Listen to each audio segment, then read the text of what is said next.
Ladies and gentlemen, ഞാനിപ്പോൾ എന്താ ചെയ്യുന്നതെന്ന് വെച്ച് കഴിഞ്ഞാൽ പ്രീ ഫ്ലൈ ഇൻസ്പെക്ഷൻ ചെയ്യുകയാണ്. അതിൽ ഫ്യൂൽ സ്ട്രെയിനർ വെച്ച് ഈ ഫോട്ടോയിൽ കാണുന്ന മാതിരി 5 നോബുണ്ട് വിങ്ങിൻ്റെ താഴെ.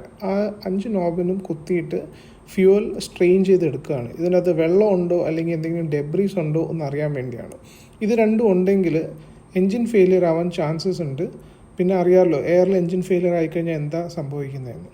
അടുത്ത് ഞാൻ ചെയ്യുന്നത് ഫ്യൂവൽ ഗേജ് വെച്ചിട്ട് ആ ഫ്യൂവൽ എത്ര ഉണ്ടെന്ന് വിങ്ങിൽ ഞാൻ നോക്കുകയാണ്. ഒരു വിങ്ങിൽ 19 ഗാലൺ ലെഫ്റ്റ് സൈഡിലും റൈറ്റ് സൈഡിൽ 19 ഗാലൺ ഫ്യൂവലുണ്ട്. അത് ഫ്യൂവൽ ഗേജ് വെച്ചിട്ടാണ് ഞാനത് ചെക്ക് ചെയ്യുന്നത്. ഇപ്പോൾ അടുത്ത് ചെക്ക് ചെയ്യണമെന്ന് വെച്ച് കഴിഞ്ഞാൽ ട്രെയിനർ വെച്ചിട്ട് നമ്മുടെ എൻജിനിലോട്ട് പോകുന്ന ഇമ്മീഡിയറ്റ് ഫ്യൂവലില്ലേ, അതിൽ വെള്ളം ഉണ്ടോ ഇല്ലെന്ന് അറിയാൻ വേണ്ടിയാണ്.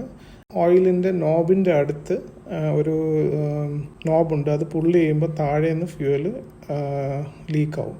അത് ഞാൻ ആ സ്ട്രെയിനർ വെച്ച് ചെക്ക് ചെയ്യാണ് അതിൻ്റെ അകത്ത് വെള്ളം ഉണ്ടോ അല്ലെങ്കിൽ ഡെബ്രീസ് ഉണ്ടോ. പിന്നെ ഞാൻ തിരിച്ചത് നേരെ ടാങ്കിലോട്ട് തിരിച്ചൊഴിക്കും. ഞാൻ അങ്ങനെ കളയാറില്ല. തിരിച്ച് ഫ്യൂവൽ ഒഴിക്കുമ്പം ശ്രദ്ധിക്കേണ്ട ഒരു കാര്യം എന്ന് വെച്ച് കഴിഞ്ഞാൽ ആ നോബ് ടൈറ്റായിട്ട് അടയ്ക്കണം. അല്ലെങ്കിൽ ക്രൂസിൻ്റെ സമയത്ത് അത് ഊരിപ്പോകാൻ ചാൻസസ് ഉണ്ട്. പിന്നെ ഫ്യൂവൽ ലീക്ക് ആവാൻ ചാൻസ് ഉണ്ട്. പിന്നെ വേറെ തലവേദനകൾ വരാൻ ചാൻസ്.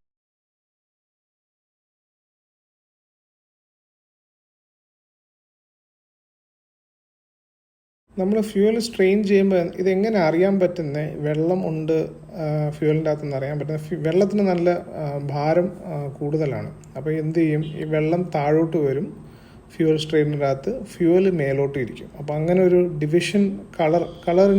ഡിഫറൻസ് ഇൻ കളർ നമുക്ക് കാണാൻ പറ്റുകയാണെങ്കിൽ ഫ്യൂവൽ സ്ട്രെയിനറിൻ്റെ അതിൻ്റെ അർത്ഥം വെള്ളം അതിൻ്റെ അകത്തുണ്ടെന്നാണ് അർത്ഥം. ഞാൻ അടുത്തത് ചെക്ക് ചെയ്യുന്നത് ഇനഫ് എൻജിൻ ഓയിൽ ഉണ്ടോ ഇല്ലയോ എന്നതാണ് എൻജിൻ്റെ അകത്ത്. അപ്പോൾ ഈ റോഡിൻ്റെ അകത്ത് 6 തൊട്ട് 8ൻ്റെ ഇടയ്ക്കാണെങ്കിൽ അതിൻ്റെ അർത്ഥം എൻജിൻ ഓയിൽ ഇനഫാണ്. അങ്ങനെ ഓൾമോസ്റ്റ് എൻ്റെ പ്രീ ഫ്ലൈറ്റ് ചെക്ക് കഴിഞ്ഞു.